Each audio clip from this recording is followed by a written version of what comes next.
Nuevamente estamos agradecidos por nuestra quinta sesión con nuestro profesor Bruno Galeano, ya entrando nuevamente y bueno, teología natural, desafíos epistemológicos, fundamentos filosóficos y diálogo contemporáneo entre razón y fe.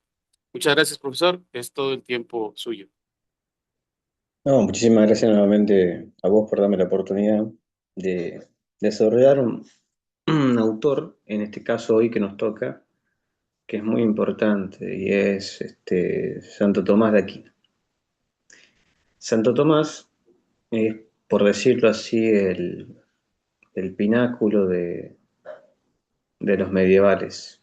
Es el pináculo de los filósofos medievales. Y, y entre cada periodo histórico, cada periodo de la historia de la filosofía ha tenido su pináculo, digamos, ¿no? Lo fue Aristóteles para la antigüedad, lo es Tomás de Aquino para la contemporaneidad, perdón, Tomás de Aquino para los medievales, lo fue Hegel y Kant para la modernidad y lo fue también Heidegger y Wittgenstein para la contemporaneidad. Con respecto a Tomás de Aquino, se ha hablado mucho, es uno de los autores muy citados cuando se habla de metafísica, aunque se ha perdido también de vista en las universidades, digamos, ¿no? Eh, en la Facultad de Filosofía de la UNE, l- se da a veces en lo que sería metafísica solamente desde Platón, perdón, desde Parménides a Aristóteles, y de Aristóteles se suele saltar a Spinoza y la metafísica moderna. Entonces, no es extraño que se compre mmm, sin juicio y sin la debida precaución los análisis que se hacen de una crítica a la metafísica desde Kant, ¿no? Entonces, la crítica que Kant hace a la metafísica es una crítica que comprende la metafísica solamente a partir de las fuentes que bebe Kant. Y esas fuentes son Leibniz, Van Gardert, Christian Wolff, y el entramado de la metafísica racionalista heredera de Descartes y sobre todo heredera del filósofo español, teólogo, doctor eximio, Francisco Suárez. Su- eh, Denme un segundo, un segundito nomás ya regreso un segundito.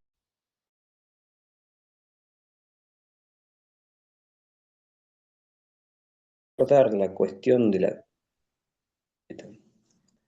para poder abordar la cuestión de la teología natural y su posibilidad, tanto metafísica como nociológica, habrá primero que comprender la diferencia que hay entre la metafísica, el quehacer especulativo medieval y el quehacer especulativo moderno que vamos a darlo posteriormente. Porque el desafío epistemológico, que es uno de los títulos que tiene estas clases, este curso,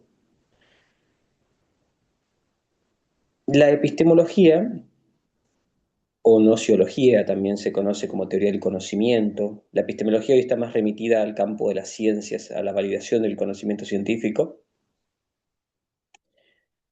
Presenta lo que podemos llamar la inquietud por el tema del conocimiento, o sea, ¿qué podemos conocer? El famoso filósofo Nimio de Anquín, uno de los grandes metafísicos argentinos, que fue primero tomista y luego parmenidio hegeliano, solía decir en su trabajo, que ustedes pueden buscar, lo que se llama Génesis interna de las tres escolásticas, que la nociología es un invento moderno, que no hay una teoría, no hay una visión crítica del conocimiento en sentido estricto, en stricto sensu, de el conocimiento, los clásicos, digamos, ¿no? Y esto se da justamente por el giro copernicano en filosofía, donde el sujeto, o en este caso la conciencia, está colocada por encima del ser, o sea, de la realidad. Si bien todo esto es importante tenerlo en cuenta antes de abordar a Tomás y de lo que se ha dicho propiamente de su vida, muchos lo han tildado de aristotélico, otros lo han tildado de aviceniano, otros lo han tomado de racionalista incluso. A veces he conocido algunos Gustavo Buenistas de la Escuela de Oviedo de España que lo han tildado de racionalista, digamos, ¿no? De a priorista, de ontologicista. Le han dicho también muchos kantianos como postkantianos.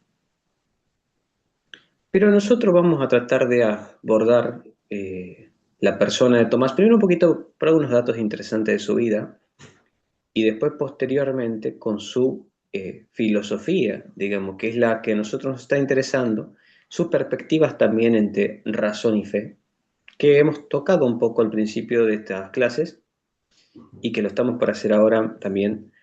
Abordaremos sus argumentos a favor de la existencia de Dios y sobre todo un problema muy importante, que es el problema del comienzo, por dónde debemos nosotros comenzar nuestra argumentación, nuestro desarrollo.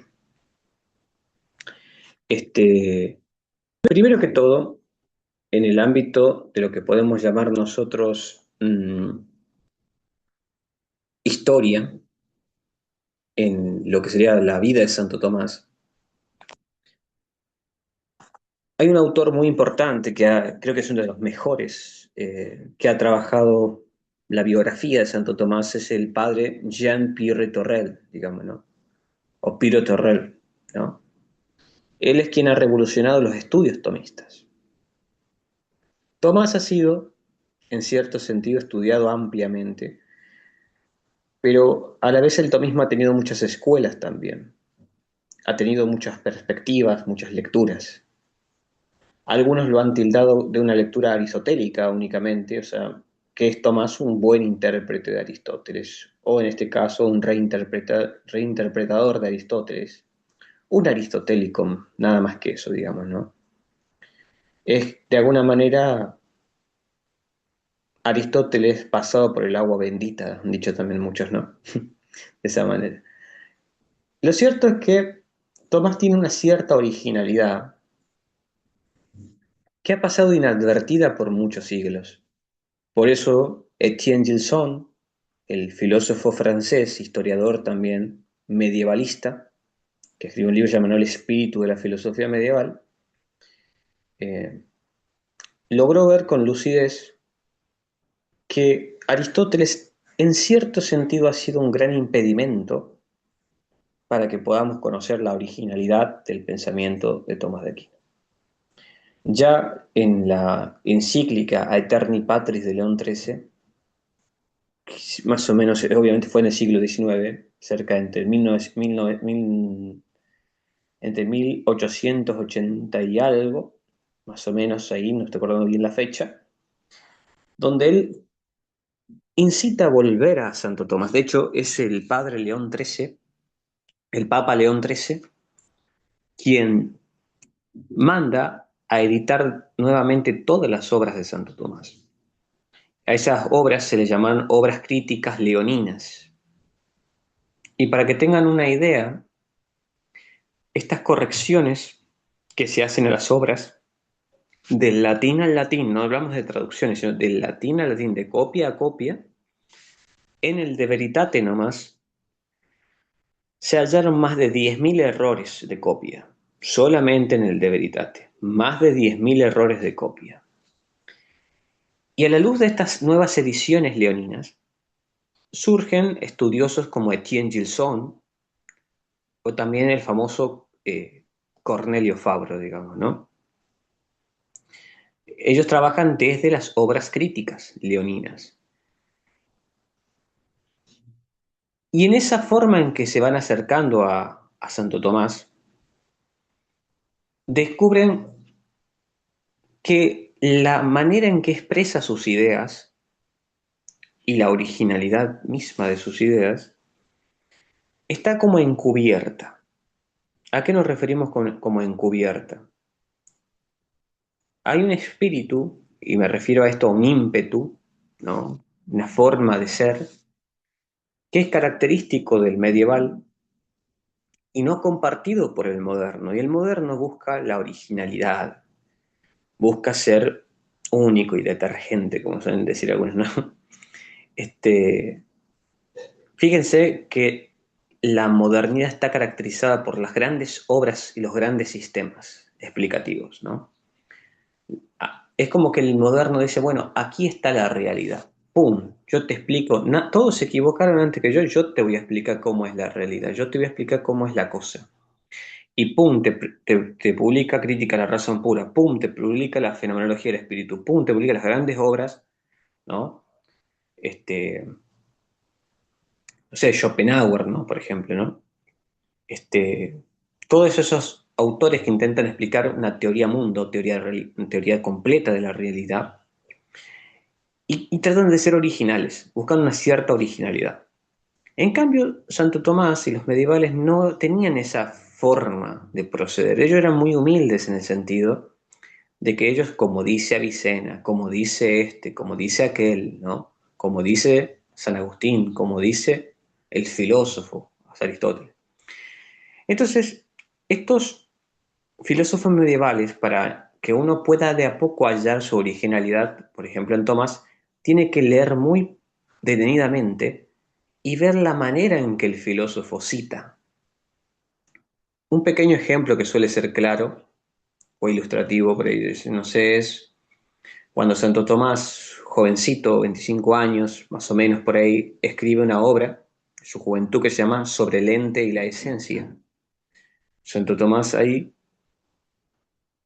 dice, ¿no? Citando a Aristóteles en el Decaelo, un pequeño error al comienzo se vuelve grande al final, y luego cita, y luego dice, lo que primeramente conoce el intelecto es el ente y la esencia, como dice Avicena en su metafísica.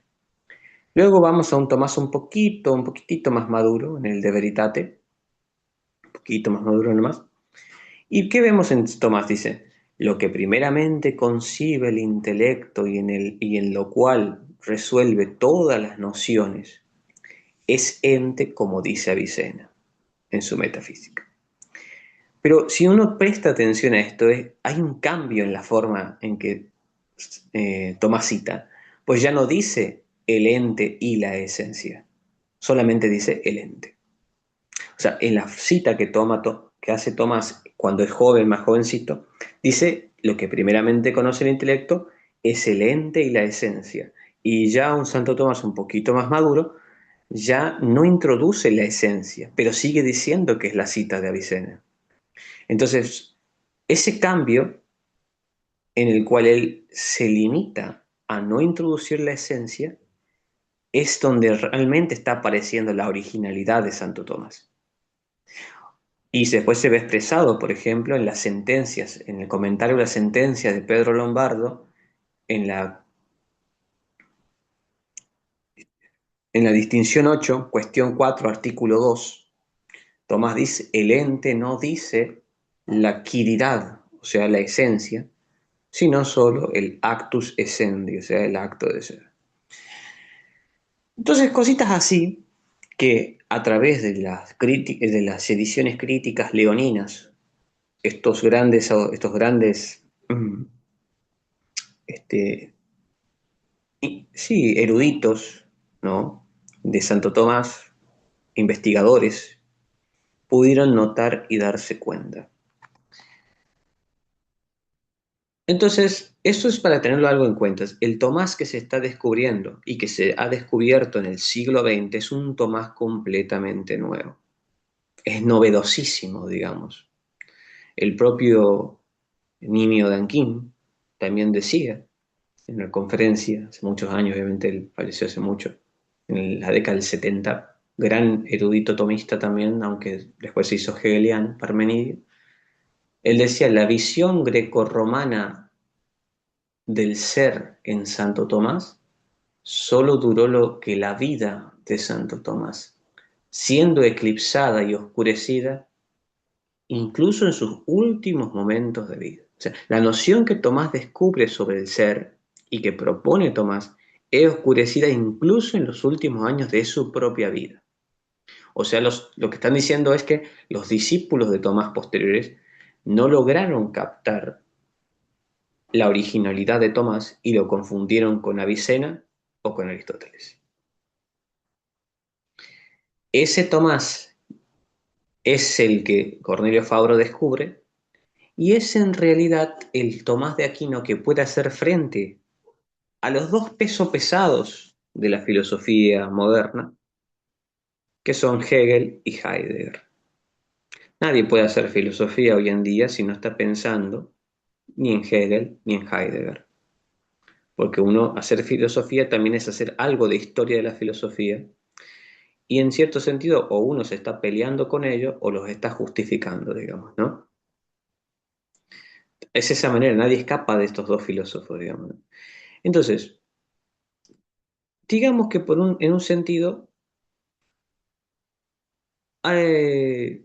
esta visión sobre Santo Tomás es importante, sumamente importante tener en cuenta esto, ¿no? No es lo mismo el Tomás de Aquino antes de las ediciones críticas leoninas que el Tomás de Aquino después de las ediciones críticas leoninas. Entonces, Santo Tomás nace en Rocaseca y se educa temporalmente en la abadía benedictina del Monte Cassino. Este, Luego, en la Universidad de Nápoles, algunos datos así que pueden ser interesantes, y entra en contacto con la ciencia aristotélica y recién fundada por la orden de predicadores, digamos, ¿no? Se dice, por ejemplo, también que su familia se había opuesto a que Tomás se hiciese sacerdote, monje, digamos, ¿no? Quería que ocupase el lugar de un noble.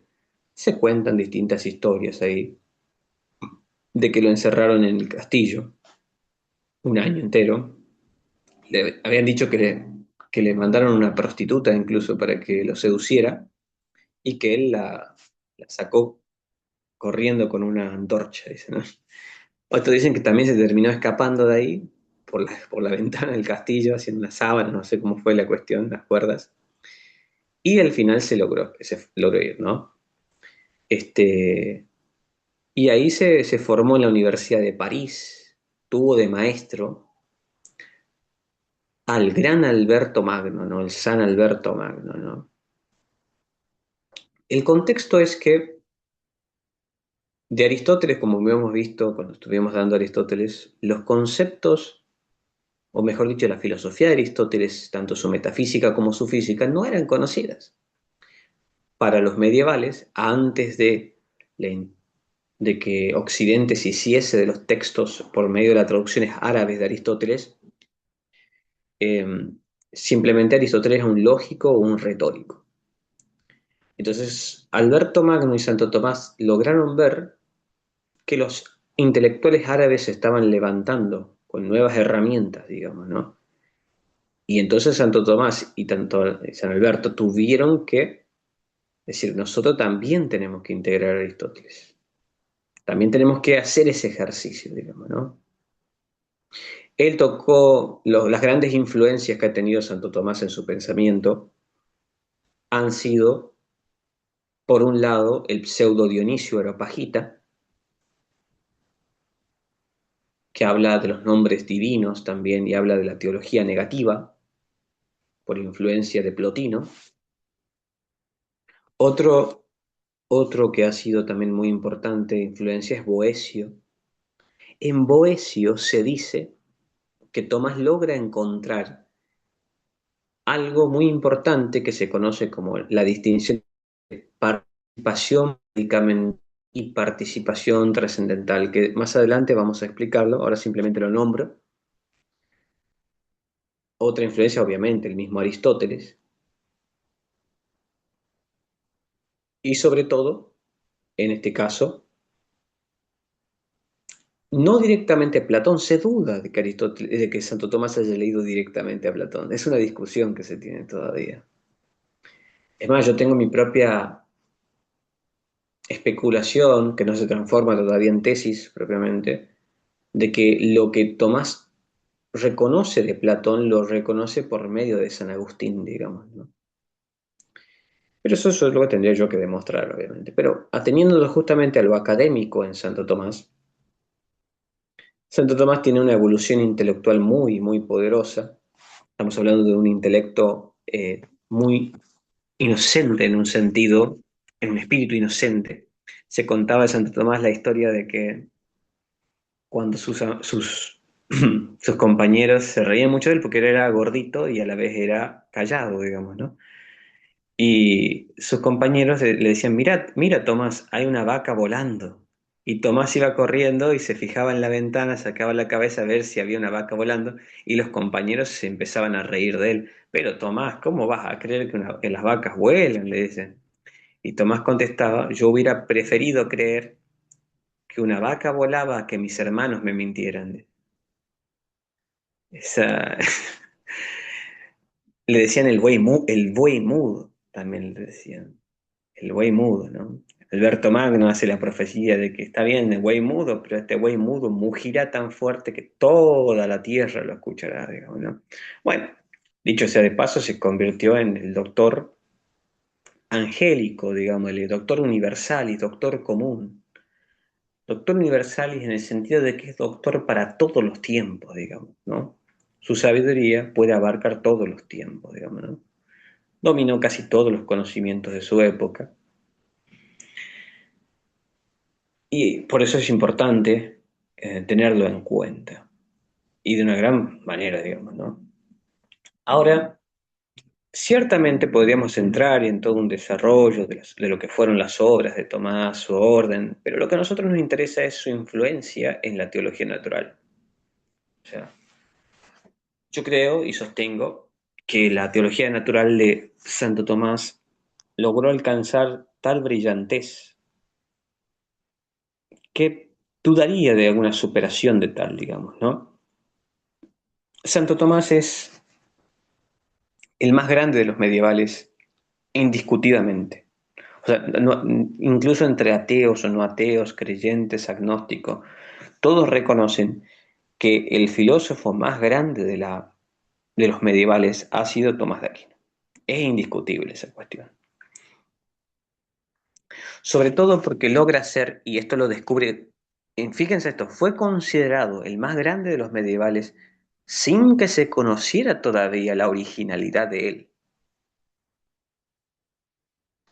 Piccola Mirandola decía, ¿no? Sin Santo Tomás, Aristóteles está mudo, decía. Una discusión que se puede discutir, pero lo importante es tener en cuenta, y esto es un aporte que se da cuenta Fabro, ya en el siglo XX recién, de que Tomás es más grande incluso que Platón y que Aristóteles. ¿En qué sentido ser más grande? Hay que tomar con cuidado y con pinza lo que estoy diciendo, porque no es juguete ni Aristóteles ni Platón. Logra hacer algo que, por el cual Aristóteles es grande, sintetizar. Lo que no habían podido hacer ni los estoicos, ni siquiera los posteriores a Platón y Aristóteles, que era sintetizarlos a los dos, Tomás logra hacerlo. Tomás logra unir sintéticamente y armoniosamente el verticalismo platónico, ascensivo, de los grados de perfección de Platón, ¿no? Con el horizontalismo aristotélico del acto y la potencia que nosotros hemos estudiado, y de ese horizontalismo y ese verticalismo, de ese verticalismo y ese horizontalismo, Santo Tomás logra sacar de la participación platónica y el acto de la potencia aristotélica el acto participativo.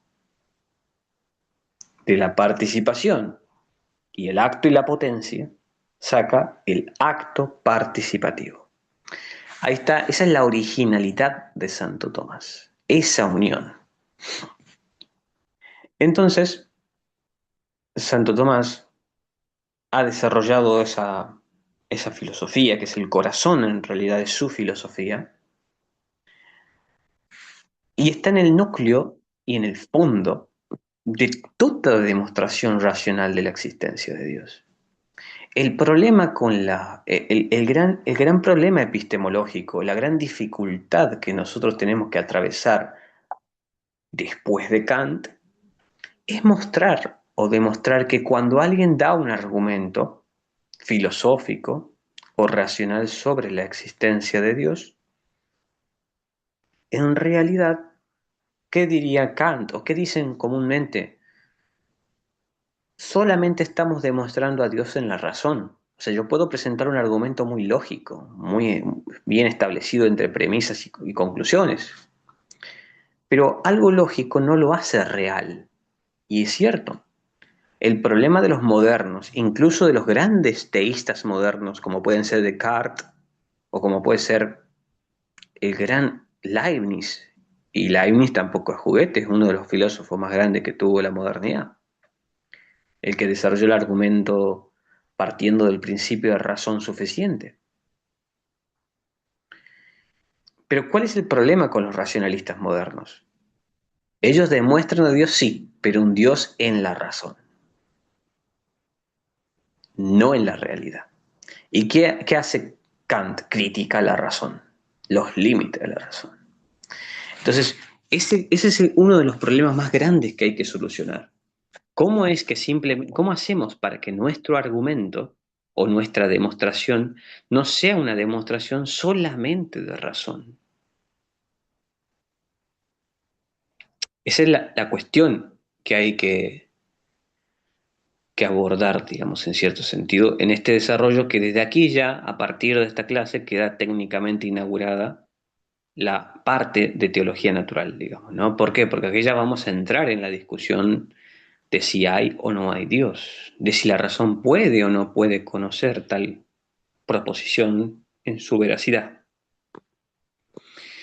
Entonces, Santo Tomás ha desarrollado, obviamente hay que entender una cosa. Santo Tomás no está peleándose con ateos propiamente, porque en el medioevo ateísmo no había en el sentido que hoy que entendemos. Sí, ciertamente la discusión era si la razón podía o no podía demostrar, porque por más que un teólogo en ese tiempo dijera, bueno, yo no puedo demostrar que Dios existe, él no dejaba de creer en Dios. Simplemente estaban discutiendo si se podía o no se podía demostrar. Por eso, los pilares para poder abordar esta cuestión son las relaciones entre fe y razón también, que establece Santo Tomás. Hay verdades que la razón puede conocer naturalmente y de manera casi autónoma. ¿En qué sentido con autónoma? Por sí misma, sin el dato revelado, pero hay que entender algo muy y tenerlo muy en claro. Lo que nosotros llamamos, cuando nos ponemos delante de un ateo, de alguien que no cree,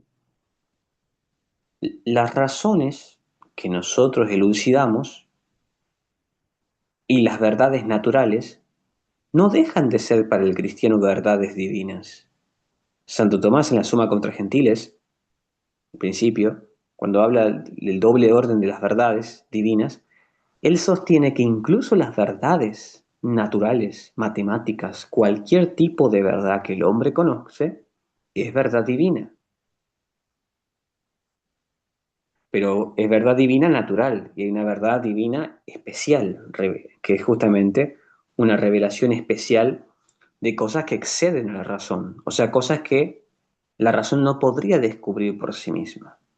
¿Cuáles son esas cosas que la que la razón no podría descubrir por sí misma? La encarnación. la muerte y la resurrección de Cristo, la Santísima Trinidad. No puede deducirlo propiamente, según Santo Tomás.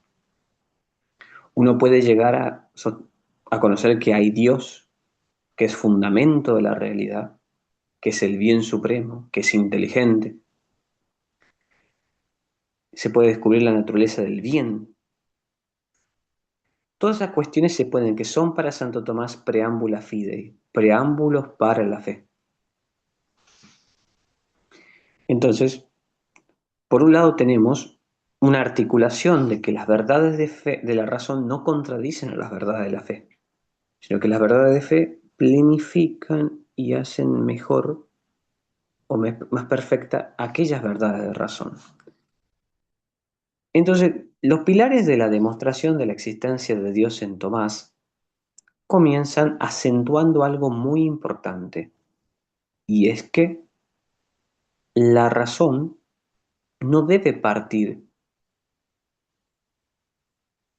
propter quid en la demostración. ¿Qué significa a partir de la causa?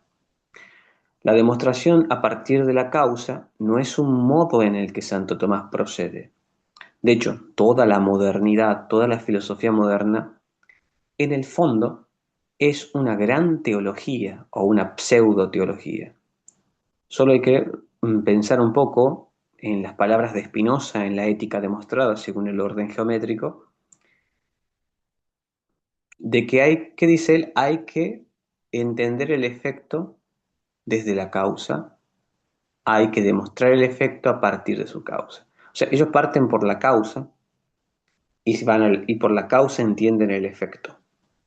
Esa es la forma de proceder moderna, que en realidad es teológica. ¿Qué hace el teólogo?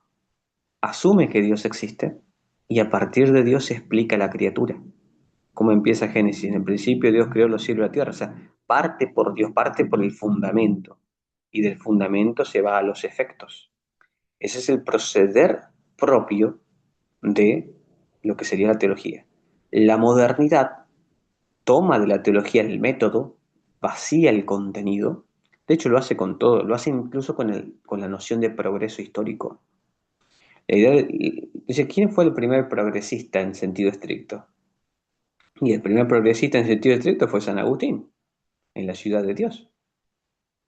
¿En qué sentido hablamos de progresismo? La idea del tiempo lineal, ¿no? Un tiempo lineal que va progresando hacia la parusía, hacia lo mejor. Luego los filósofos modernos vaciaron de contenido la idea de progreso, que es historia de la salvación, y la inmanentizaron, la cerraron en el famoso giro a la inmanencia de la conciencia del hombre, haciendo del hombre salvador del hombre, como diría Feuerbach, y también afirmado por Marx, digamos, ¿no? Esa es la cuestión. Entonces, la forma y método que Santo Tomás elige, y a la vez con quien está discutiendo en la suma teológica, prima part, o sea, primera parte, cuestión 2, artículo 2, es justamente si a Dios hay que partir desde su definición para demostrarlo. El que parte por la definición de Dios para intentar demostrar que Dios existe es San Anselmo, en el famoso argumento ontológico. En el Proslogium, aunque hay una discusión sobre una verdadera interpretación, tomando la visión general, Anselmo quiere deducir a partir de la definición de Dios que Dios existe. O sea, a partir de la causa, explicar justamente todo lo demás. Y eso se llama ontologicismo, también se le llama. San Anselmo técnicamente postula esto, que Dios puede ser concebido como el ser del cual nada mayor puede pensarse. Estamos hablando de 100 años antes de Santo Tomás, más o menos, ¿no? Dios es el ser del cual nada mayor puede pensarse. Si el ateo me lo concede, que Dios es eso, obviamente no concederá que existe, dice Anselmo. pero si me reconoce que es el ser del cual nada mayor puede pensarse, es imposible que yo piense a Dios como inexistente, dice San Anselmo. ¿Por qué? Porque si yo pienso a Dios como el ser del cual nada mayor puede pensarse, yo podría, y me decís que no existe, yo podría pensarlo de una manera mejor, existiendo. O sea, la condición de ser el ser del cual nada mayor puede pensarse es que justamente tenga, cuando vos lo concebís, toda perfección. Si yo lo concibo como no existente, entonces yo podría concebirlo mejor, porque mejor es existir que no existir. O aquel que dice, bueno, existe solo en la cabeza, dice uno. Bueno, pero si es el ser del cual nada mayor puede pensarse, yo puedo pensar algo mejor, existiendo en mi cabeza y en la realidad. Entonces, lo que está diciendo San Anselmo eh, es diciendo, bueno, el ateo no puede pensar a Dios como no existente. De hecho, cuando dice Dios no existe, no es de Dios de lo que está hablando, dice San Anselmo. Es como que yo dijese el cuadrado de tres ángulos. Bueno, pero el cuadrado no tiene, es imposible. Cuando vos me decís cuadrado de tres ángulos, no es un cuadrado de lo que me estás hablando. De la misma manera, cuando yo digo Dios no existe, no es de Dios de lo que estoy hablando, porque a Dios solo lo puedo concebir como existente. Es eso lo que dice San Anselmo. Si bien yo tengo una mirada un poquitito propia sobre este asunto, no creo que San Anselmo esté demostrando que Dios existe propiamente, pero le pone una buena trampa semántica al ateo, digamos, ¿no? Como que le está queriendo meter una traba, no lo puede negar. Te estoy mostrando esto, te voy a mostrar que no podés negarlo. Pero algunos dicen que es más pretencioso y quiere demostrar propiamente que existe. Y Santo Tomás arremete contra Anselmo o contra la idea de Anselmo, porque Santo Tomás niega que eso sea una demostración propiamente, porque se está confundiendo el orden del pensamiento con el orden de lo real, un salto ilegítimo. Que yo no pueda pensar a Dios como no existente no implica que exista. Simplemente implica que no lo puedo pensar como existente, porque una cosa es el orden del pensamiento y otra cosa es el orden de lo real. El orden del pensamiento solo nos dice cómo es el pensamiento. Por eso Santo Tomás no parte por pruebas a priori, antes de la experiencia, sino que Santo Tomás parte a posteriori, o sea, a través de la experiencia. Esa es la manera en que Santo Tomás procede. La demostración cuya a partir del efecto es lo que Santo Tomás va a realizar. Y es importante porque Santo Tomás no está partiendo de una idea o de un concepto, sino de la experiencia. Y en la experiencia, ¿qué vemos nosotros? Vemos movimiento, vemos que las cosas cambian. Y ahí empieza un desarrollo de las cinco vías. Las cinco vías son cinco caminos que Santo Tomás establece, en realidad no son los únicos, Santo Tomás ha desarrollado otros argumentos también. Él los pone como un desarrollo. Hay que recordar que la Suma Teológica es un compendio de introducción a novicios en teología. O sea, usted agarre la Suma Teológica, va a encontrar partes, cuestiones, artículos dentro de las cuestiones, y cada artículo, él pone una idea, objeta la idea, pone objeciones a su propia idea, contra esto, respondo, una respuesta elaborada grande, y luego respuesta a cada una de las objeciones. Fíjese, él hace eso para cada, para cada cuestión, perdón, para cada artículo de cada cuestión de toda la Suma Teológica. Es tremendo. Y lo que debemos incluso saber ahí es que él está haciendo un resumen de su pensamiento.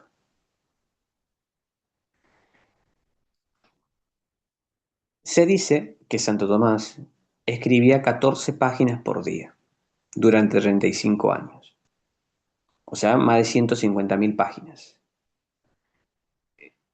el padre Ferraro siempre nos decía, ¿no? O sea, ustedes saben, el que hace ensayos de filosofía sabe lo difícil que es hacer una buena página de filosofía bien escrita y sentirse que la hicimos bien, estamos horas para una sola página bien redactada, bien fundamentada, pero él hacía 14 por día y con la calidad que la hacía. O sea, estamos hablando de estas mentes ya no se fabrican, digamos, ¿no? Así me gusta decirlo a mí. Ya no se fabrican mentes así.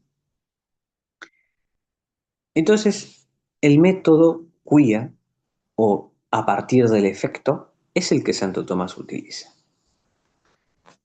Si bien en esta clase no vamos a abordar todavía ninguna vía, vamos a ir recorriendo algunas características por las cuales son necesarios tener en cuenta la filosofía de Tomás para la teología natural. Ya en la próxima clase vamos a abordar la primera vía y vamos a abordar las condiciones, que ya, por ejemplo, habiendo estudiado un poco el acto y la potencia, en Aristóteles vamos a poder tener algunas herramientas para su desarrollo. Si nosotros estamos pensando otra originalidad de Santo Tomás, y no por nada se le llamó doctor angélico, se dice por su santidad y porque tenía el intelecto de un ángel, sino sobre todo porque él establece una tesis muy original también, que es la tesis de los ángeles. Por eso es doctor angélico. Santo Tomás se enfrenta a un problema, y es que, por ejemplo, en la teoría hilemórfica aristotélica, materia-forma, hay algo que se conoce como el principio de individuación. Nótese esto, mi forma, mi eidos, aquello que me hace hombre a mí, no es diferente de lo que lo hace hombre al hermano, que está aquí, por ejemplo. Si yo digo, bueno, hombre es intelecto y voluntad, ¿no? Él es intelecto y voluntad y yo también soy intelecto y voluntad. Si fuese hombre eso, digamos, ¿no? Hay muchas definiciones de hombre. Pero aquello que hace que yo sea hombre no es distinto en él, es lo mismo. Pero si nuestra esencia, si nuestra forma, mejor dicho, nuestra forma, es la misma, porque somos dos. De ahí que Víctor Hugo decía, idiota, ¿acaso piensas que yo no soy tú? Porque tenemos la misma esencia, digamos, ese coco. ¿Por qué somos dos entonces? Si la forma es la misma. El principio de individuación se daba por la materia. La materia individualiza y limita mi forma para que mi forma esté concretizada aquí en Argentina y la forma del hermano allí en México. Es la forma, es la materia la que limita la forma. Vimos que la forma da realidad a la materia porque es acto, pero la materia limita la forma, la individualiza. Por eso a través de la materia se da el principio de la cantidad como categoría accidental. Yo puedo contar uno, dos, tres, cuatro hombres, por más que tengan la misma forma, porque la materia los individualiza y los particulariza. Uno, dos, tres, cuatro. Ahora, está todo muy bueno, solucionamos el problema de por qué hay muchas cosas teniendo la misma forma. Pero, ¿qué pasa con los ángeles? Los ángeles no tienen materia. Y entonces, si no tienen materia, ¿cómo pueden haber muchos ángeles? Si la materia es la que individualiza y multiplica las cosas. Es un problema bárbaro, fundamental, difícil, digamos, ¿no? No solamente eso, sale otro problema fundamental. Si los ángeles no tienen materia, son forma pura. O sea, son simples, no tienen composición. Si no tienen composición, son, son como Dios. Porque lo que hacía que algo... nosotros dijimos, Dios es el único ser puro y el único ser simple. Todo lo que no es Dios es compuesto.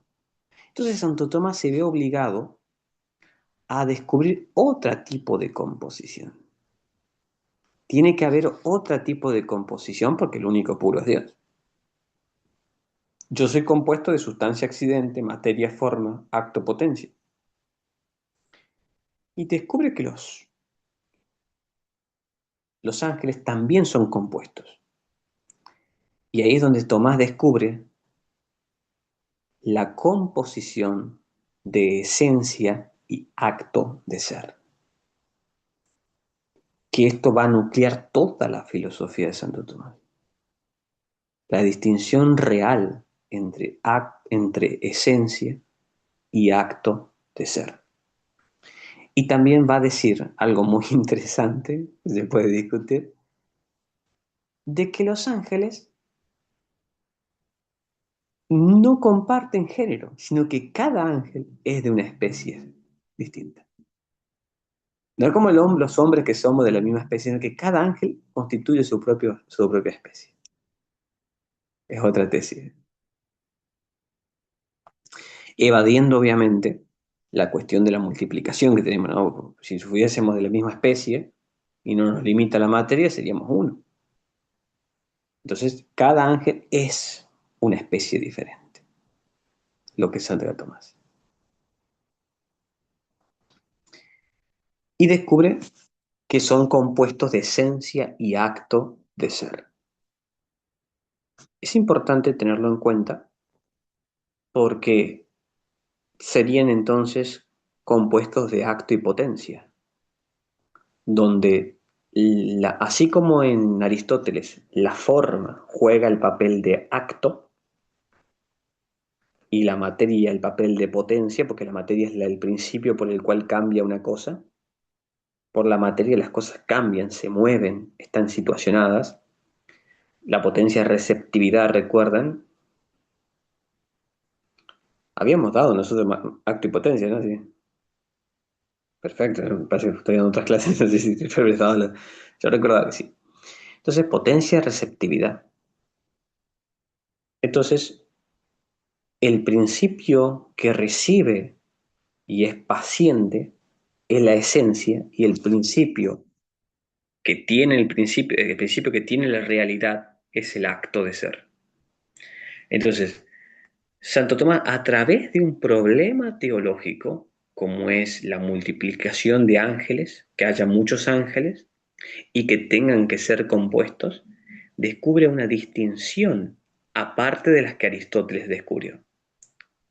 Una composición, perdón, aparte de las que Aristóteles descubrió. Aristóteles descubrió la distinción y composición de sustancia y accidente, de materia y forma, de acto y potencia. Pero Santo Tomás descubrió la de esencia y acto de ser. Y está en todo ente, no solo en los ángeles, sino también en nosotros. Hay algo en mí que me hace ser hombre, pero a la vez hay algo en mí que me hace ser. Yo digo, bueno, la guitarra es, el hombre es, el perro es, todo es, pero no todo es al mismo modo, porque el modo de ser del perro no es lo mismo que el modo de ser del gato. Hay una distinción entre preguntarse o decir que esto es tal cosa, a decir esto es. No qué es, sino esto es. Si yo les digo, es complejo a veces pensar de esta manera. Heidegger decía que hay que aprender y estimular a la mente a pensar el ser, dice, ¿no? Porque nuestra mente, cuando yo digo el hombre es, comúnmente, o el perro es, la mente inmediatamente a lo que está prestando atención es a la palabra hombre, gato, perro, ciudad, país. Pero ¿qué significa ese es al final? ¿No? ¿Qué significa que el hombre sea? Tomás descubre que hay una distinción real, no conceptual únicamente, entre la esencia y el ser. Y este desarrollo de una distinción real es lo que va a fundamentar técnicamente toda la filosofía de Tomás. Y es algo muy importante de lo que voy a decir ahora. La distinción entre esencia y acto de ser es lo único que puede colocar a Santo Tomás en un posicionamiento privilegiado frente a las filosofías más poderosas que han sido desarrollado como la de Hegel y la de Heidegger. Ni siquiera toma en cuenta aquí el naturalismo y otras posiciones que ya voy a mostrar que son de base falsas y ni siquiera logran, ni siquiera estar ni a la suela de los zapatos de Tomás, ni a las de Hegel. Por eso el padre Leonardo Castellani solía decir que la filosofía, hay dos caminos, como dicen filosofía, dice. Hegel o Tomás, dice. Que ya vamos a explicar por qué uno hace un juicio tan extravagante, digamos, ¿no? Bien,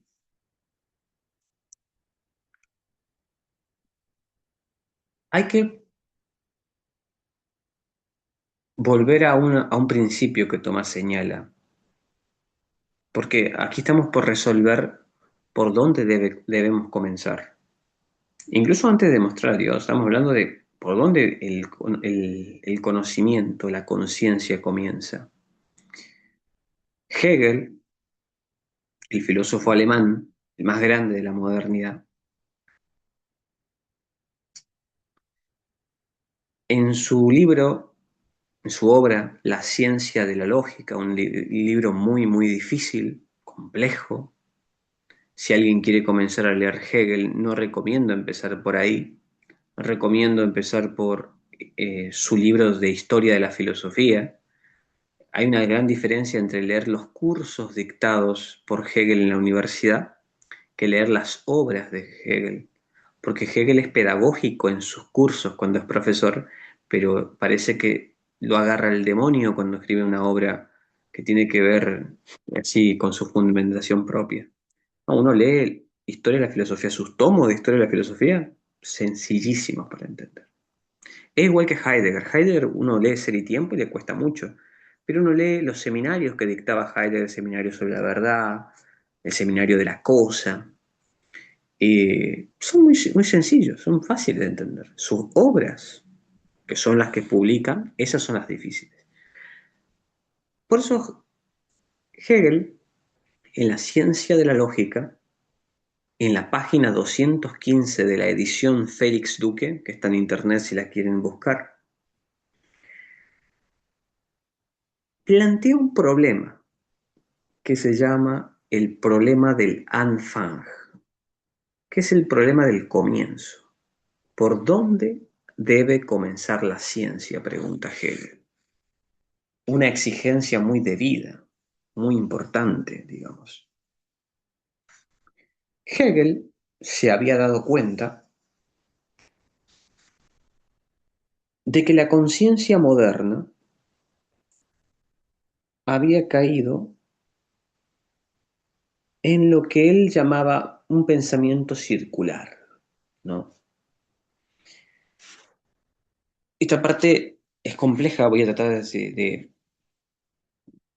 ser lo más pedagógico posible en mi explicación.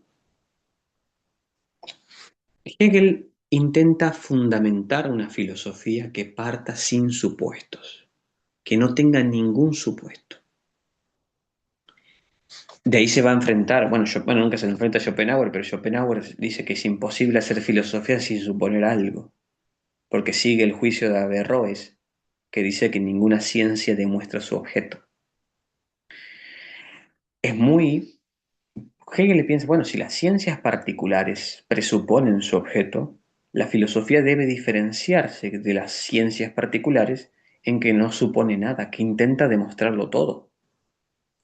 Entonces Hegel emprende la enorme tarea de hacer filosofía sin suponer nada. ¿Por qué? Porque uno se encuentra con un naturalista, un materialista, y no te demuestran que todo es material o todo es natural. Ellos te dicen, mira, yo puedo explicarte la realidad si yo voy a asumir o suponer que todo es material. Y esa explicación es mejor que tu explicación que intenta explicar el mundo a partir de Dios. Es como que hoy la filosofía se ha convertido en elección de algún principio, entre comillas principio, materia, naturaleza, biología, el hombre, y a partir de ese concepto lo universalizo y quiero explicar la realidad. Recuerden esa manera de partir por la causa para explicar el efecto. Es esa manera, digamos. Porque el materialista no puede demostrar que todo es materia. Simplemente, ¿por qué? Porque si él apela a las ciencias particulares, como dice Kant en la crítica a la razón pura, nosotros no tenemos experiencia de todos los fenómenos, sino de algunos nomás. Y el método de las ciencias es inductiva. ¿Qué significa inductiva? Que se basa en la observación de casos regulares de la experiencia. Por ejemplo, imaginemos que yo estoy caminando y veo 100 casas rosadas, paso, sigo caminando 200 casas rosadas, 300 casas rosadas y digo, bueno, la 301 seguramente es rosada, porque las 300 anteriores eran rosadas. Eso es el método inductivo.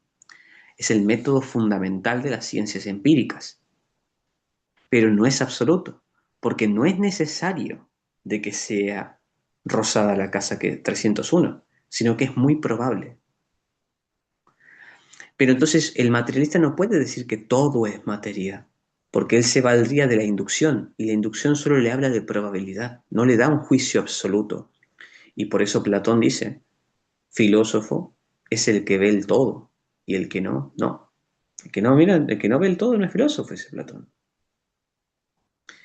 Entonces, claramente vamos advirtiendo que al parecer, tanto los materialistas, los naturalistas, o sea, yo puedo elegir alguna determinación del campo de lo ente, materia, o puedo ser formalista, o puedo ser sustancialista, o puedo ser cogitatista, tipo Descartes.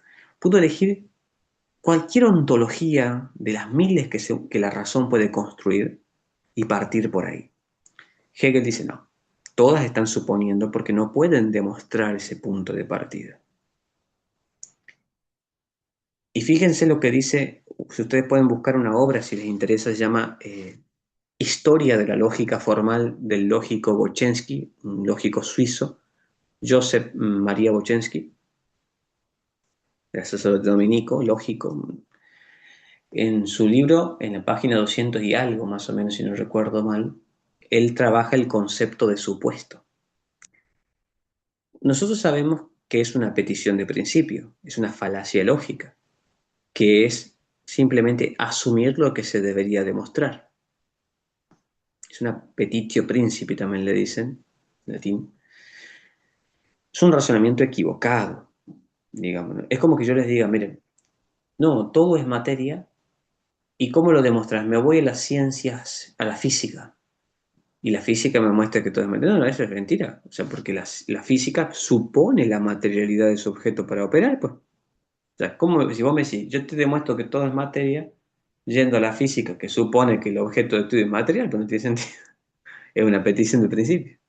Yo te voy a demostrar que todo es materia partiendo de que todo es materia, no tiene sentido. Entonces Hegel se da cuenta de eso.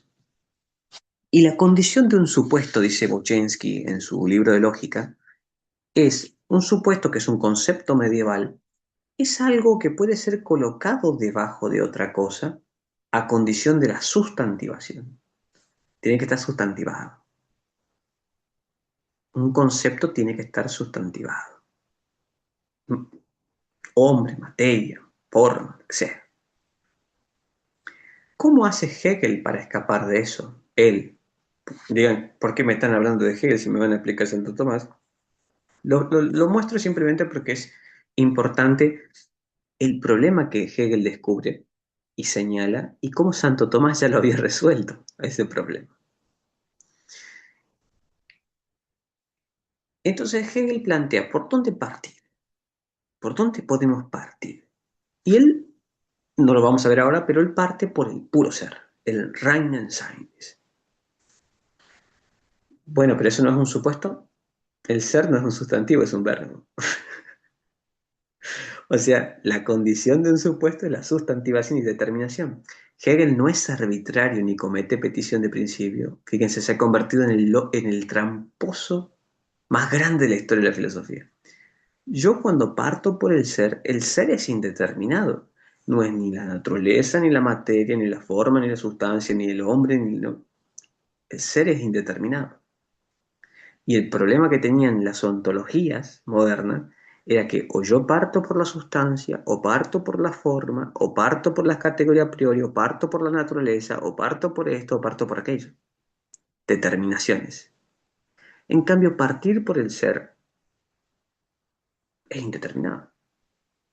Y encima está sustantivado. O sea, hace una trampa lógica, pero le sale genial, porque no comete petición de principio.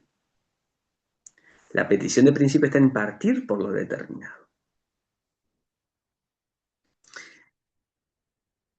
¿Es un punto de partida legítimo? Sí. Tiene otro problema, que es si realmente puede arrancar. El principio está bueno, no comete petición de principio, pero ¿puede realmente arrancar de ahí? Ese es otro tema. Volviendo a Tomás de Aquino, el punto de partida de Tomás, y Tomás lo dice, un pequeño error al comienzo se vuelve grande al final. Tomás ya es consciente de eso que Hegel se está dando cuenta después. Y el propio Aristóteles, porque es una cita de Aristóteles ese. Entonces, lo que está haciendo Santo Tomás es identificar el primum cognitum, lo que primeramente conoce el intelecto. Todos los conceptos, en la lógica estudia las proposiciones y juicios, ¿no? Y el juicio está compuesto de conceptos, ¿no? Y lo interesante del concepto es que no afirma ni niega por sí solo. Yo digo hombre. Bueno, pero hombre, ¿qué? Hombre es verdadero, o verdadero o falso. No es ni verdadero ni falso, porque un concepto no es. Cuando yo digo el hombre está sentado, o Suriel está sentado, ahí recién es verdadero o falso. Cuando uno, el sujeto, a un predicado, ahí nace el juicio. Entonces, fíjense, todos los conceptos, materia, forma, hombre, perro, naturaleza, átomo, vacío cuántico, lo que sea, por sí solo no nos dicen nada de si existen o no existen, sino cuando nosotros, con nuestra voluntad, decimos el hombre existe, unimos el sujeto al predicado y lo integramos en una noción de realidad. Pero es artificial conceptualmente, si se dan cuenta. Es artificial porque soy yo, que al concepto que no nos dice nada de si existe o no existe, lo involucramos en la existencia a través del predicado. Cuando decimos el hombre existe, el perro existe, la materia existe. Hay una sola noción que no hace eso, que no necesita que yo le una el predicado al sujeto para involucrarlo en la realidad. Una sola noción. Y es la noción de ente de Tomás. Ente como participio, obviamente. Hay una noción de ente que es, después voy a explicar por qué la rechazamos, pero la noción de ente de Santo Tomás dice lo que es, o lo que tiene acto de ser, id quod est o id quod habet esse, o sea, lo que tiene acto de ser, lo que es. ¿Qué significa? Yo no digo el ente es una tautología, no necesito decirlo, yo no necesito yo unir el predicado al sujeto.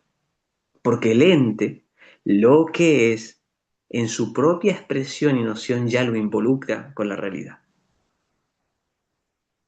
Yo no necesito hacer lo que hacen los idealistas, tomar un concepto abstracto y yo con mi voluntad unirlo a la noción de realidad, sino que el ente mismo ya está compenetrado con la realidad. Por eso es la primera noción que el intelecto capta, que las cosas son, que algo es, lo que es. Y es indeterminado también porque no estoy eligiendo ni la sustancia, ni el accidente, ni siquiera el sujeto y el objeto, ni siquiera el yo. ¿Por qué? Porque ente es tanto el sujeto como el objeto, tanto la sustancia como el accidente, tanto el mundo como el hombre, tanto todo es. Cuando yo digo ente, no estoy siendo arbitrario. No estoy eligiendo que, no, elijo la materia, no, elijo la forma, no, elijo la naturaleza, como hacen los naturalistas, los materialistas, quien sea. No, yo elijo el ente. De hecho, el ente me elige a mí. El ente es quien realmente compenetra al hombre y es la primera noción. Y a través de la noción de ente, lo que es, empiezo a vislumbrar las cosas. Para hacer lo más pedagógico posible que puedo hacerlo, piensen en un niño recién nacido o que empieza a experimentar. Él experimenta que las cosas son, pero no sabe qué son. Él advierte lo ente, algo que es, pero todavía no sabe si es materia, si es forma. Incluso en la teoría del espejo de Lacan, ¿no? Que habla de la subjetivación e individuación, el niño no diferencia entre él y su madre, ni siquiera entre él y su entorno. Es posterior que hace la distinción. Entonces, la experiencia del ente no es el ser realista, es algo muy importante. Ser realista no es decir, yo creo que hay un mundo externo al sujeto. Eso no es ser realista.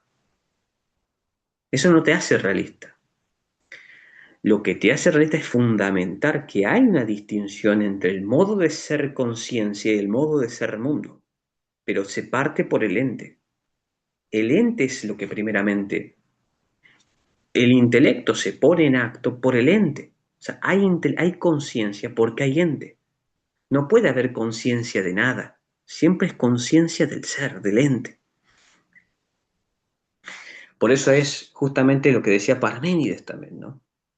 Ser, pensar se identifica, pero no en el sentido hegeliano, sino que solo puedo pensar lo que es, no puedo pensar lo que no es. Entonces, el ente no tiene petición de principio porque no es algo determinado. No es un género, no es una categoría tampoco, sino que las categorías son, los géneros son. O sea, ente atraviesa todo lo que es.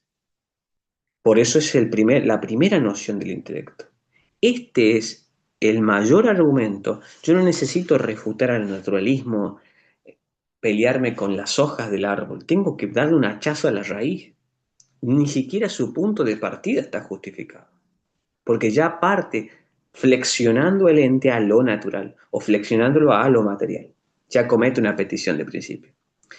En cambio, yo, por ejemplo, digo, la realidad solo es material porque hasta ahora solo hemos visto eso. Bueno, pero volvemos a la inducción que teníamos el problema hace un ratito. La inducción no logra ver el todo. Ahora fíjense con la noción de ente. No importa que yo no vea ya, que yo no pueda ir hasta el otro lado del universo. Nunca va a aparecer un ente que no sea. Nunca vas a encontrarte un ente que no sea porque es imposible que un ente no sea. Todo lo que es ente. Entonces el ente tiene total, por eso en términos técnicos, es el noema originario, semantema fundamental, plexo noético y noema sintético de toda predicabilidad. ¿En qué sentido es noema? Noción originaria, noción que aparece en el pensamiento como originaria, primerísima, evidentísima, dice Santo Tomás también.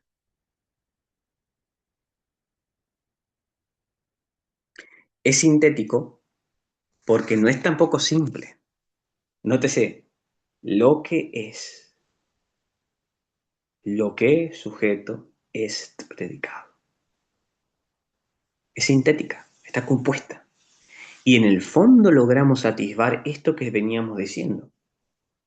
Lo que esencia y est acto de ser. Lo que es. Composición de esencia y es. Que descubre Santo Tomás. Uy, ¿se me apagó la cámara? ¿Se me ve? Sí, listo, listo. Entonces, nótese cómo Santo Tomás, ya en un solo párrafo, como en el de Veritate, lo que primeramente conoce el intelecto y en lo cual resuelve todas las nociones, es ente, está resolviendo el problema de Hegel. Hegel se puede pelear con cualquier naturalista, con materialista, con un sustancialista, pero por alguien que, ¿por qué? Porque parten de determinaciones, de categorías, de sujetos que ellos tienen que vincularlo con el predicado existencia o realidad. La sustancia es real, qué sé yo, pero todos son construcciones sintéticas de la voluntad, por eso la modernidad es en el fondo idealista y voluntarista. Es la Mm, voluntad quien está determinando la realidad. mm, ¿Tienen alguna mm. pregunta? ¿Mm? Yo creo que se las hago más adelante, profe. Está denso el tema. Sí, es complejo, digamos. Es complejo porque hoy en día yo a mí me ha pasado que cuando tengo que debatir sobre la existencia de Dios, hay unas cuestiones anteriores que hay que resolver, que son estas. Justamente hay dos nociones de ente. La de Tomás, id quod es, su forma de participio presente del verbo ser lo que significa un sujeto en el ejercicio del acto. Cuando yo digo, ¿qué es el caminante? Es que le está ejercitando el verbo caminar. El sujeto en ejercicio del verbo caminar. ¿Qué es ente? El sujeto en ejercicio del acto de ser. Se llama ente como participio. ¿Se entiende, no? Sujeto, predicado, en este caso, lo que es. Pero hay otra noción de ente, que es la que hereda la modernidad. La modernidad hereda otra noción de ente completamente distinta, la que establece Francisco Suárez en las disputaciones metafísicas. Quiero que se entienda muy bien esto, aunque no se logre comprender del todo, porque yo sé que es denso, hay unos materiales que sí voy a pasar esta vez para que puedan leerlo. Sí deben entender algo. Lo que entienden por metafísica los modernos no es lo que Tomás entendía, ni siquiera lo que Aristóteles entendía. Ellos ven la metafísica desde Francisco Suárez, porque ese libro, esa obra, Disputaciones Metafísicas de Suárez, tuvo 17 ediciones en toda Europa. Incluso en los seminarios protestantes estaba eso. Los franceses, en las universidades francesas, británicas y alemanas. Antes de la muerte de Suárez ya había, 1600 y algo, ya había esa obra en toda Europa. Descartes estudió desde jovencito, ¿con quién? Con los jesuitas. Y Francisco Suárez era la cabeza filosófica. Todo el lenguaje metafísico que Descartes utiliza lo saca de Suárez. Cuando, por ejemplo, leemos la tesis doctoral de Leibniz, era de Suárez. Schopenhauer cita a Suárez. Todo lo conocían. ¿Y qué es lo que dice Suárez sobre el ente? Rechaza la posición de Tomás y dice, y elige la forma nominal del ente. ¿Qué es ente para Suárez? Es la esencia real, lo que tiene aptitud para existir. No tiene nada que ver con lo que dice Tomás. Tomás dice que el ente es lo que es y que el ente no dice la esencia. Son dos posiciones distintas. Ahora, yo les preguntaría a ustedes, ¿la esencia es algo abstracto? Es algo que nosotros abstraemos. ¿Dónde veo una esencia? Yo no veo ninguna esencia. No se capta la esencia por la experiencia, sino por la razón. Y aparece Kant, que dice que todos están de acuerdo que el ente es el punto de partida de la metafísica, pero no todos entienden el ente de la misma manera. Una vez que los modernos entendieron el ente como esencia, le entendieron al ente como algo abstracto. Entonces, Kant dice, bueno, y dice Kant en la estética trascendental, el ente no cae en la sensibilidad, porque si el ente es esencia, yo no veo en las sensaciones ninguna esencia. Entonces, si no está en las sensaciones ni en la experiencia, tiene que estar en la razón pura. Nótese esto, está en la razón pura, no la adquiero por la experiencia. Es un concepto puro a priori. Y no solamente eso, Del ente, nosotros habíamos estudiado en Aristóteles que del ente se sigue la sustancia y el accidente. Y de los accidentes, los predicados. Tiempo, lugar, acción, posición. Entonces, si del ente se siguen las categorías que para Aristóteles están en la realidad por la experiencia, pero por la flexión esencial de Suárez se lo entiende en el intelecto, ¿dónde están todas las categorías? Tiempo, lugar, acción, posición, posesión. Aquí. Porque no vienen de la experiencia, porque el ente es esencia y del ente se siguen las categorías. Ahí está el fundamento del idealismo moderno, el haber convertido al ente en una esencia abstracta. En cambio, Tomás, el ente primero pasa por la experiencia. El ente es lo que es acto, lo que tiene acto de ser. Yo les pregunto, ¿el acto de una cosa lo capto con la razón o con la experiencia? Que algo está en acto con la experiencia. Por la razón capto la potencia, pero el acto por la experiencia. O sea, el punto de partida de Tomás es el que no se conoció y se conoció una metafísica que ponía el ente como abstracto y por eso nunca pudo la metafísica llegar a demostrar que hay Dios porque siempre se quedó aquí. Ahí está la fuerza de Kant. Kant tiene razón. Kant no se equivocó. Kant realmente criticó la metafísica que conoció de manera magnífica. La crítica que hace Kant le cabe perfecto, pero no le cabe a Tomás. Le cabe a Suárez, le cabe a los racionalistas, a la metafísica racionalista. Es importante, ¿por qué? Porque de aquí nosotros, con esta base de entender que el ente por el cual parte Tomás es real, involucra la realidad porque es lo que es, no una esencia real, una esencia abstracta de la razón. De ahí, desde el ente, es donde yo advierto movimiento para la primera vía, dependencia causal deficiente para segunda vía, contingencia para la tercera, grado de perfección para la cuarta, ordenamiento para la finalidad de la quinta. ¿Pero qué? Pero en base al ente.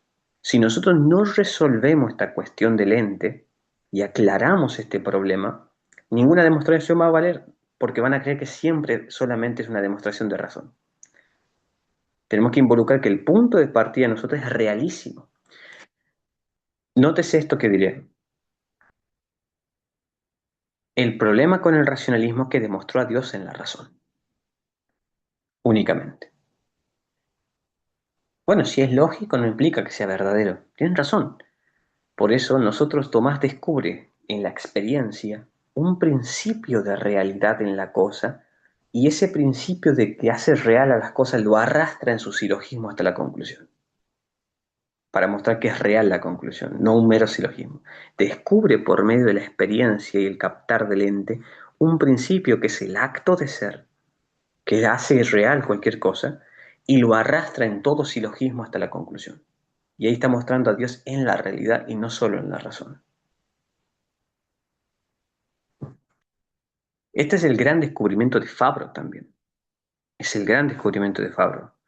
Porque es la única manera de escapar del idealismo. No hay otra forma de escapar del idealismo. La distinción entre esencia y acto de ser.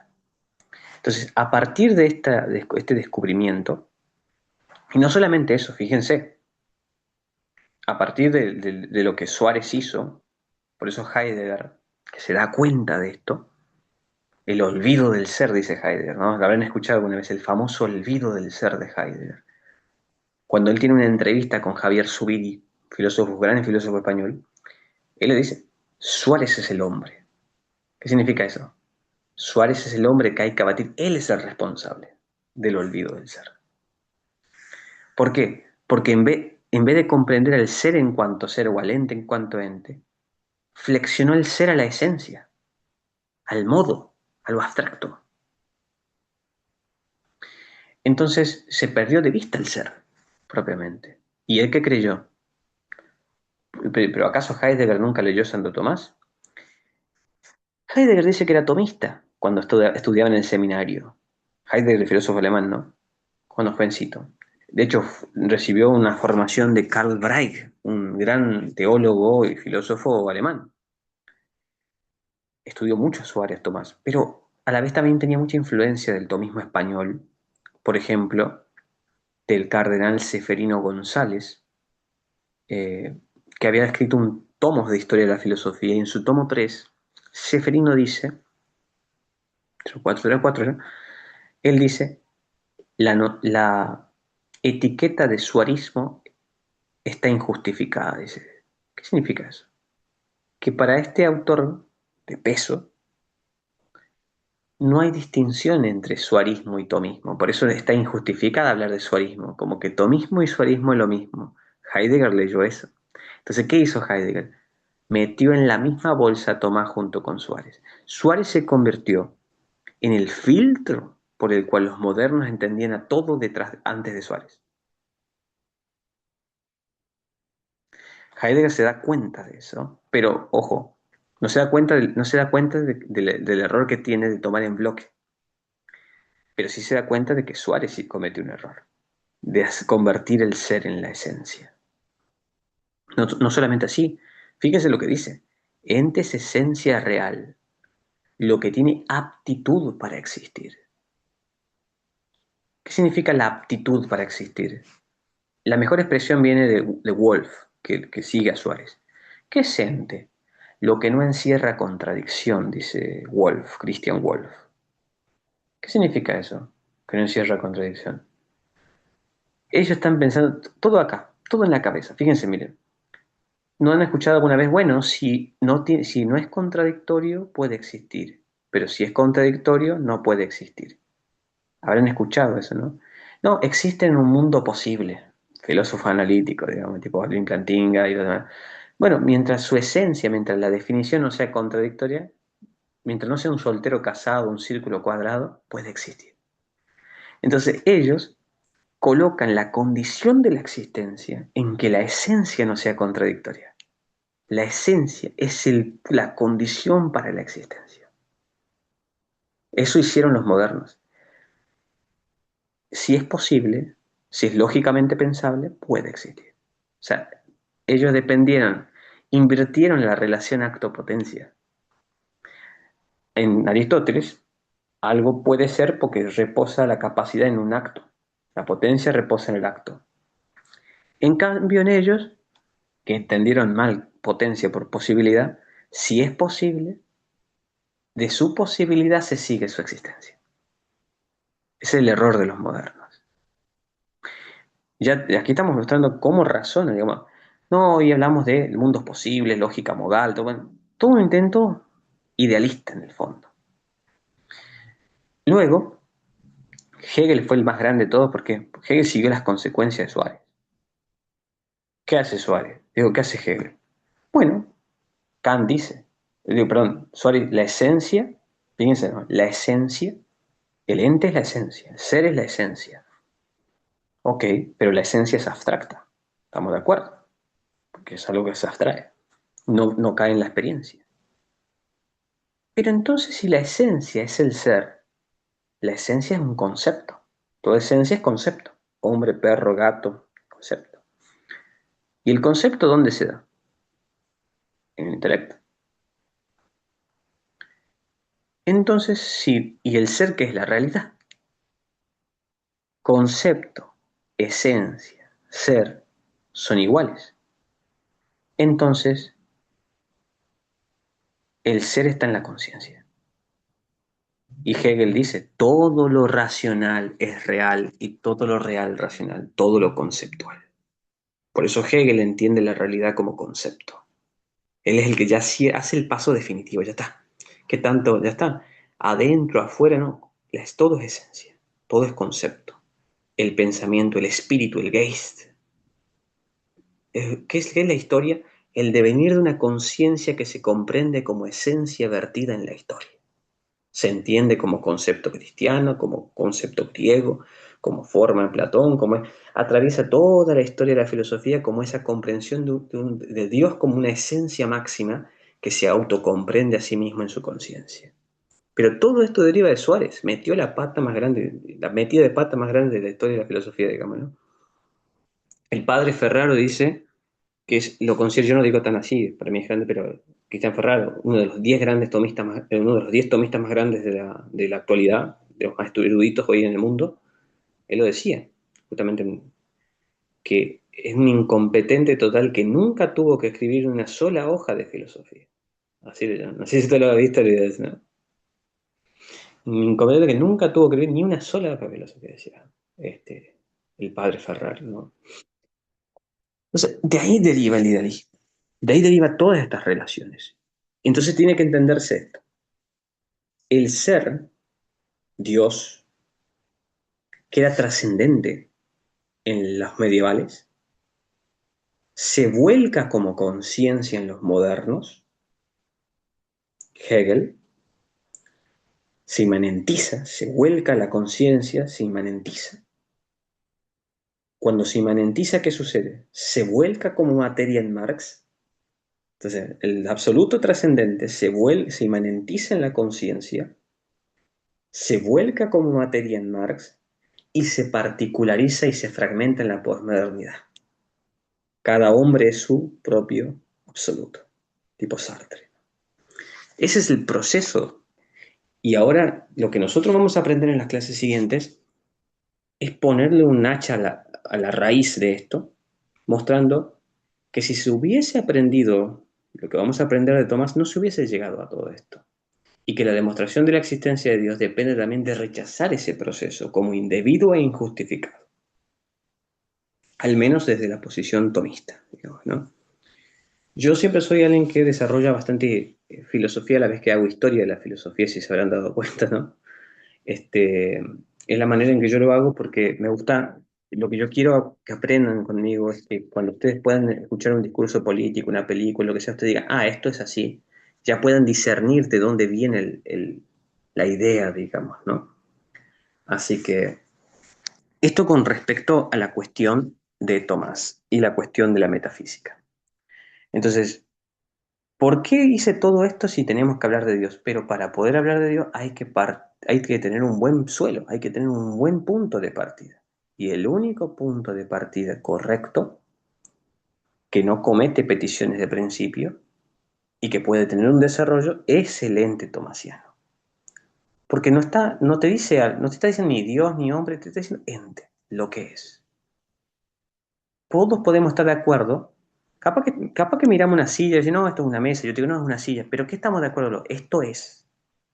No sabemos qué es todavía, pero es. Ese es el punto de partida.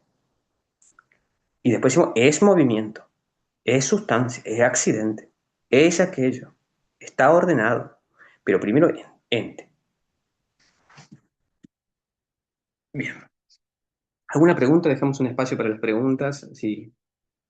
Esto sería más o menos la introducción a la cuestión de Tomás en su punto fuerte, digamos. Pesadita la clase, lo sé, pero En otro momento que nos dio un taller un poco más especializado para herramientas en relación con la metafísica y el compendio de Santo Tomás de Aquino, desde inclusive algunos, me acuerdo mucho que citó a De Bio Cayetano y a Tomás de Francisco Bio Suárez, Cayetano. antes de Sí, llegar sí, a sí. Gibson. Y hubo un cuadro que a mí me gustó mucho porque lo explicó. Me gustaría, por ejemplo, que quedaría quizá en este video o en algún otro, o si usted dice que no, también está bien. La esencia y el ser, más bien dicho, con sus modos, su operatividad y su predicabilidad. A mí eso me abrió un poquito más para poder seguir leyendo con cierto criterio y bueno, me gustaría que pudiera haber estado en este video si usted lo ve pertinente. Claro, bien. Nosotros cuando hablamos de la esencia y el acto de ser, pasa que nosotros no hemos demostrado todavía que la distinción sea real, digamos, ¿no? Eso no lo hemos hecho en esta clase, voy a tratar de hacerlo ahora, para que se pueda entender, digamos, ¿no? Nosotros cuando hablamos y decimos cualquier cosa, todo ente, todo aquello que es, la forma en que lo expresamos, si yo le digo, por ejemplo, esto es gato, esto es perro, esto es elefante, esto es así o esto es asá, remite siempre a un sujeto, a algo. El acto de ser de aquello a lo que nos referimos tiene... Uy, ¿se me apagó la pantalla o la tenía prendida? Se le fue, pero sí se escucha muy bien, se escucha muy bien. Ah, ok, ok, bien. Cuando nosotros hablamos del acto de ser, yo quiero que se entienda una cosa. Hay tres aspectos de cuando nosotros decimos ser, ¿no? Ese, término latín ese, ¿no? Tenemos ese como acto que hace real a una cosa, principio que hace real a una cosa. Tenemos tenemos ese como esentia, ¿verdad? Esentia. Creo que a eso se está refiriendo vos esa clase. Esentia como naturaleza, ese essentia. Y tenemos al ese como veritas propositionis, que es el ese como cópula, el ser como cópula. Tres aspectos. Ese como acto de ser, como lo que hace real a una cosa. Esentia como esencia o naturaleza. Y ese como veritas propositionis. Ese como cópula. Cuando yo digo el hombre es alto, el hombre es alto, como aquello que, el ser como aquello que une el sujeto con el predicado. Son tres aspectos. ¿En qué sentido? Por eso muchos confundieron. Cuando decían ese, pensaban en la esencia. El error de Suárez. O ese meramente como sí, como aquello que copula sujeto con predicado. Pero Tomás se refería a la primera noción de ser, acto, lo que hace real a una cosa. Todo lo real tiene acto de ser.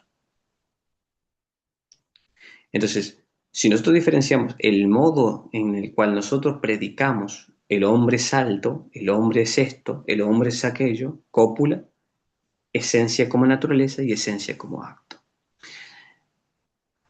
Ahora, ciertamente el ese como acto hace real todo. No solamente, no solamente alguna cosa específica, sino todo.